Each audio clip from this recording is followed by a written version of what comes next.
myself Rama Digwania, lecturer in zoology, Podar College, Nawalgarh. जैसा कि आप सब जानते हैं, जूलॉजी जो है काफी इंटरेस्टिंग और वंडरफुल सब्जेक्ट है और इसी वंडरफुल सब्जेक्ट को आज हम स्टार्ट कर रहे हैं एक ब्रांच के साथ, जो कि जूलॉजी की ब्रांच है animal physiology. Okay, animal physiology में आज हम वो टॉपिक्स स्टडी करेंगे जो अपने आप में बहुत इंटरेस्टिंग है और हर कोई उसके बारे में जानना चाहता है। क्या है ऐसे टॉपिक्स? एनिमल फिजियोलॉजी का एक इंटरेस्टिंग टॉपिक जो आज हम पढ़ेंगे वो है blood group and blood pressure. Generally क्या होता है, ब्लड तो हम सब देखते हैं तो हमें इक्वली दिखाई देता है। हम मानते हैं कि एक इंडिविजुअल और दूसरे इंडिविजुअल के ब्लड में सेम रेड कलर का ब्लड है, लेकिन एक पर्सन का ब्लड दूसरे पर्सन के ब्लड से बहुत डिफरेंट होता है। क्यों होता है डिफरेंस, क्या होता है एबीओ ब्लड ग्रुप, इन सब के बारे में आज हम डिस्कस करेंगे।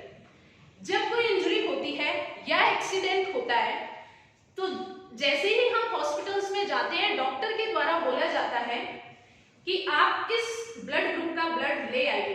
उस टाइम क्या होता है, हमें ये नॉलेज ही नहीं होता कि ब्लड ग्रुप है क्या चीज। हो सकता है हमारी फैमिली में कोई ऐसा मेंबर हो जिसका ब्लड ग्रुप वही है जिस ब्लड ग्रुप की रिक्वायरमेंट हॉस्पिटल में अभी हमें है।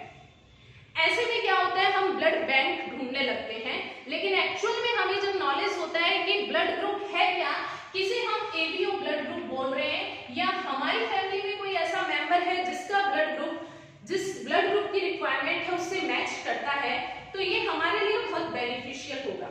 तो आज इन्हीं टॉपिक्स को हम डिस्कस करेंगे। What is blood, blood group, blood pressure. Blood pressure भी आज के लाइफस्टाइल, आज का जो लाइफस्टाइल है उसमें हाई ब्लड प्रेशर, हाइपरटेंशन एक मेजर सिचुएशन बन चुकी है। हाई ब्लड प्रेशर फैमिली के दूसरे मेंबर में देखने को मिलता है। क्या रीजंस होते हैं जिसकी वजह से ब्लड प्रेशर जो है वो हाई होता है या लो होता है, या किस प्रेशर को हम ब्लड प्रेशर बोल रहे हैं, क्यों वो हाई हो रहा है या क्यों लो हो रहा है, क्या ऐसे रीजंस हैं, इन सभी टॉपिक्स को आज हम डिस्कस करेंगे। चलिए स्टार्ट करते हैं फर्स्टली ब्लड से। ब्लड क्या है? ब्लड एक लिक्विड कनेक्टिव टिश्यू है। टिश्यू आप सब जानते हैं, छोटी क्लासेस में आपने पढ़ा है कि हमारी बॉडी का जो फंडामेंटल बेसिक यूनिट है वो सेल है, और सेल का ग्रुप जो होता है वो टिश्यू होता है। सेम हियर ब्लड भी टिश्यू है, बट कैसा टिश्यू है? लिक्विड कनेक्टिव टिश्यू है। मींस हमारी बॉडी का एक सर्कुलेटिंग फ्लूइड है जो डिफरेंट एसेंशियल न्यूट्रिएंट्स को बॉडी के डिफरेंट पार्ट्स तक सर्कुलेट करता है, और जो एक्सक्रीटरी सब्सटेंस है उनको रिमूव करता है, एक्सक्रीटरी वेस्ट को रिमूव करने में हेल्प करता है। जनरल एक नॉर्मल ह्यूमन के अंदर जो ब्लड होता है वो 5 लीटर होता है। आप सब जानते हैं 5 लीटर ब्लड एक नॉर्मल ह्यूमन का ब्लड है, जिसकी पीएच रेंज कितनी होती है? हमारे ब्लड की पीएच रेंज होती है 7.4। 7.4 मींस आप जान गए होंगे लाइट बेसिक होता है ब्लड, 7.4 इसकी पीएच होती है। अगर हम डिटेल में स्टडी करें तो ब्लड के 2 पार्ट होते हैं। जो हमें नॉर्मल रेड कलर का लिक्विड दिखाई दे रहा है उसमें 2 पार्ट्स हैं, plasma and blood capsules. Plasma ये ब्लड का 55% पार्ट बना रहा है, एंड ब्लड कैप्सूल्स ये रिमेनिंग 45% पार्ट ब्लड का बनाती है। क्लियर है? नाउ प्लाज्मा जो कि 55% पार्ट कवर कर रहा है ब्लड का, इसमें प्रेजेंट है वाटर एंड अदर सब्सटेंसेस। जो मेजर सब्सटेंस है वो है वाटर। प्लाज्मा में ओनली 95% वाटर प्रेजेंट होता है एंड रिमेनिंग अदर सब्सटेंसेस होती है। अदर सब्सटेंसेस मींस प्लाज्मा में वाटर के अलावा organic and inorganic substance present हो सकते हैं। Organic means some proteins such as thrombinogen, thromboplastin, etc. Now, inorganic substance में present होते हैं salts, salt present होगा। अब हम आते हैं blood capsules पे। प्लाज्मा के कंपैरिजन में ब्लड कैप्सूल्स ज्यादा इंपॉर्टेंट टॉपिक है। इंपॉर्टेंट इसलिए है क्योंकि हमें यहाँ समझना है एबीओ ब्लड ग्रुप, और एबीओ ब्लड ग्रुप समझने के लिए ब्लड सेल्स या ब्लड कैप्सूल्स की स्टडी हमें करनी पड़ेगी। अब देखिए जो ब्लड कैप्सूल्स हैं वो 3 टाइप्स की हैं। आपके सामने लिखा हुआ है RBC, WBC and blood platelets. RBC means red blood cells, WBC means white blood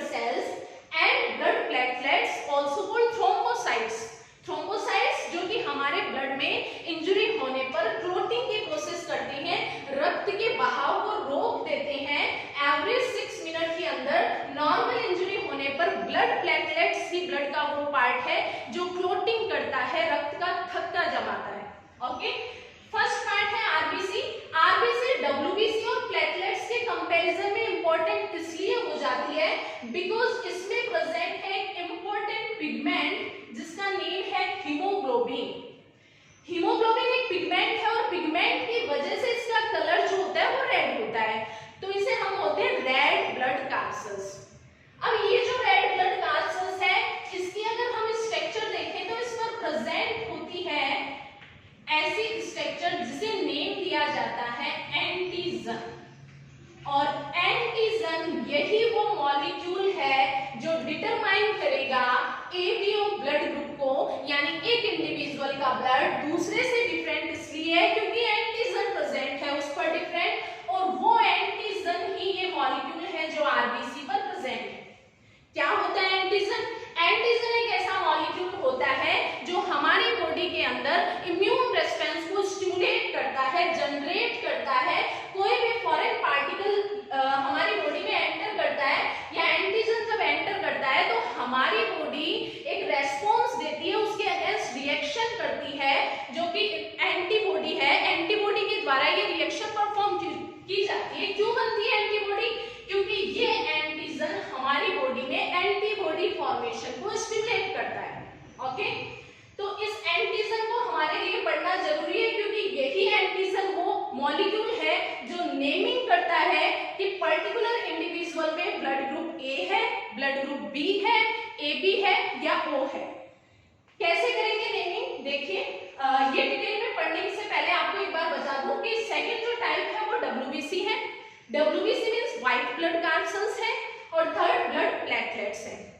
RBC जो होती है, आपने नॉर्मली सुना होगा कि ब्लड की जब कमी हो जाती है तो उसे हम एनीमिया बोलते हैं। एक्चुअल में ब्लड की कमी एनीमिया नहीं है, ब्लड में RBC का नंबर कम होना क्या कहलाता है? एनीमिया कहलाता है। यहाँ पर जब RBC का नंबर कम हो जाता है, नंबर कितना होता है? एक नॉर्मल मेल के अंदर 45 to 50 लाख होता है और फीमेल के अंदर 40 to 45 होता है। इससे अगर रेंज कम होती है तो उस कंडीशन को एनीमिया बोला जाता है। ओके, अब हमारा मेन टॉपिक था एबीओ ब्लड ग्रुप, तो यहीं से हम स्टार्ट करते हैं। आरबीसी जो है इसकी स्ट्रक्चर जब हम पढ़ते हैं तो इस पर प्रेजेंट होती है एंटीजन, और ये एंटीजन 4 डिफरेंट टाइप्स के होते हैं। कौन से होते हैं 4 डिफरेंट टाइप्स? चलिए देख लेते हैं 4 टाइप्स। आपने सुना होगा कि इंडिविजुअल में किसी पर्सन में ब्लड ग्रुप ए है, बी है या AB हो सकता है और O भी हो सकता है। ओके, तो फर्स्ट मैंने इस कॉलम में लिखा ब्लड ग्रुप, सेकंड में लिख रही हूं एंटीजन्स, यानी जिसका ब्लड ग्रुप A है उसमें क्या एंटीजन होगा और उसकी बॉडी में कौन सी एंटीबॉडी प्रेजेंट होगी। ओके, देखिए, अगर आपका ब्लड ग्रुप A है, कैसे पता लगाएंगे ये हम आगे डिस्कस करेंगे। एक बार सपोज कीजिए आपका ब्लड ग्रुप A है तो आपकी बॉडी में प्रेजेंट होगा एंटीजन A और एंटीबॉडी प्रेजेंट होगी B। ओके, अगर आपका ब्लड ग्रुप B है तो आपकी बॉडी में प्रेजेंट है एंटीजन B और एंटीबॉडी A। अगर ब्लड ग्रुप AB है तो प्रेजेंट होगा एंटीजन AB और कोई एंटीबॉडी यहाँ प्रेजेंट नहीं होगी। ब्लड ग्रुप O होगा तो कोई एंटीजन नहीं होगा लेकिन एंटीबॉडी A और B दोनों प्रेजेंट होगी। अब इनका क्या मीनिंग है समझ लीजिए ताकि आपके लिए इजी हो जाए कि क्या ब्लड ग्रुप है किसी पर्सन का, या हम कैसे जान सकते हैं। देखिए, A ब्लड ग्रुप वाला व्यक्ति ये ऐसा पर्सन है जो यदि B ब्लड ग्रुप वाले पर्सन को ब्लड देता है तो देखिए क्या कंडीशन होती है। A ब्लड ग्रुप की बॉडी में क्या प्रेजेंट है? A antigen. एंटीजन क्या है ये आप जान चुके हैं। एंटीजन वो मॉलिक्यूल है जो बॉडी में इम्यून रेस्पॉन्स को जनरेट करता है। ये हमारी बॉडी में प्रेजेंट है A और एंटीबॉडी B। अब ये ब्लड हमने ट्रांसफर किया ऐसे इंडिविजुअल में जिसका ब्लड ग्रुप है B। B ब्लड ग्रुप की बॉडी में क्या प्रेजेंट है? एंटीबॉडी A, और जो हम ब्लड दे रहे हैं उसमें क्या प्रेजेंट है? Antigen A। यानी हमने ब्लड दिया A ग्रुप का जिसमें एंटीजन A है और इस व्यक्ति की बॉडी में पहले से नेचुरली एंटीबॉडी A प्रेजेंट है। दोनों में रिएक्शन होगी, दोनों में क्लम्पिंग होगी जो काफी हार्मफुल हो सकती है। इसमें इंडिविजुअल की डेथ भी हो सकती है। इसीलिए जब ब्लड दिया जाता है, जब डॉक्टर्स ब्लड चढ़ाते हैं उस टाइम ब्लड ग्रुप को सबसे पहले देखा जाता है कि ब्लड ग्रुप कौन सा है।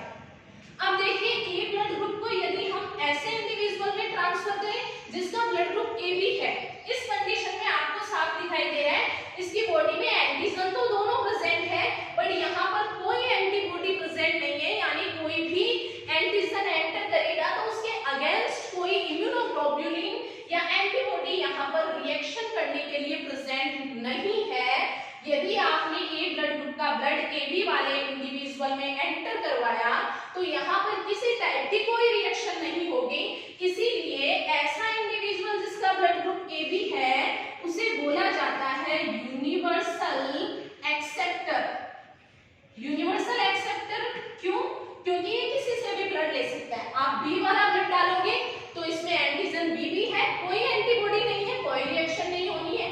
अब देखिए फोर्थ ब्लड ग्रुप है ए बी। यहाँ आपको क्लियर दिख रहा होगा, स्पेस छोड़ा हुआ नील है, मींस किसी टाइप का कोई एंटीजन प्रेजेंट नहीं है।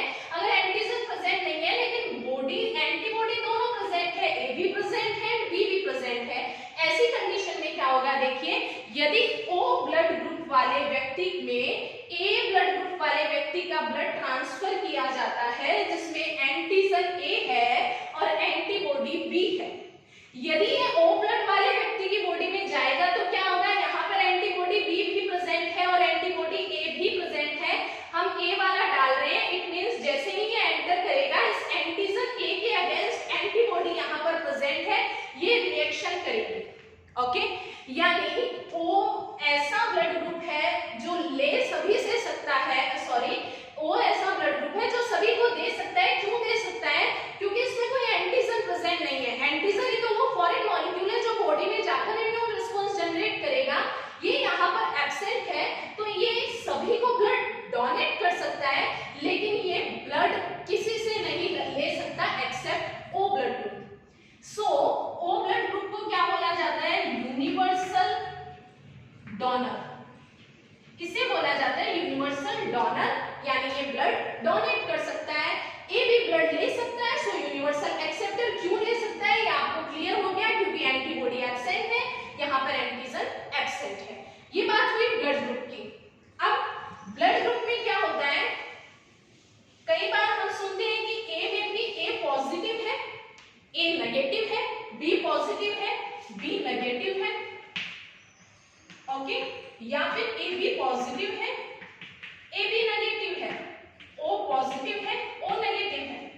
जैसे हमने ए बी ब्लड ग्रुप पढ़ा है, सेम हियर एक आरएच ब्लड ग्रुप भी होता है, आरएच फैक्टर भी होता है। इन दोनों ब्लड ग्रुप को डिस्कवर जो किया है वो कार्ल लैंडस्टीनर ने किया है। ये वो साइंटिस्ट है जिन्होंने इन ब्लड ग्रुप्स की स्टडी की और सबसे पहले डिफरेंशिएट किया पर्संस के ब्लड को कि क्यों डिफरेंट है एक पर्सन का ब्लड दूसरे पर्सन से, ऐसा क्या मॉलिक्यूल, कौन सी प्रोटीन, कौन से पार्टिकल्स प्रेजेंट है जिसकी वजह से डिफरेंट है ब्लड।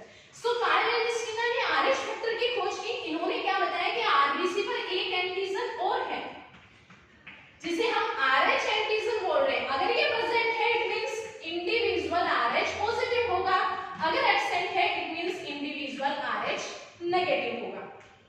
ठीक है, अब देखिए आरएच पॉजिटिव जिसमें प्रेजेंट है, आरएच नेगेटिव, कोई और एबीओ ब्लड ग्रुप की तरह और कोई टाइप है नहीं, एक सिंगल टाइप है आरएच, तो प्रेजेंट है तो पॉजिटिव, एब्सेंट है तो नेगेटिव। अब देखिए अभी मैंने आपको बताया कि एबी जो होता है वो यूनिवर्सल एक्सेप्टर होता है, ओ जो होता है यूनिवर्सल डोनर होता है, बट इनमें भी अगर पूछ लिया जाए कि पॉजिटिव यूनिवर्सल एक्सेप्टर होता है या नेगेटिव, ओ नेगेटिव जो होता है उसे मोस्ट यूनिवर्सल डोनर माना जाता है। मोस्ट यूनिवर्सल डोनर क्यों बोल रहे हैं, मोस्ट यूनिवर्सल डोनर इसलिए बोल रहे हैं कि इसमें ए और बी एंटीजन तो नहीं है, ये तो हमें पहले ही क्लियर हो चुका है कि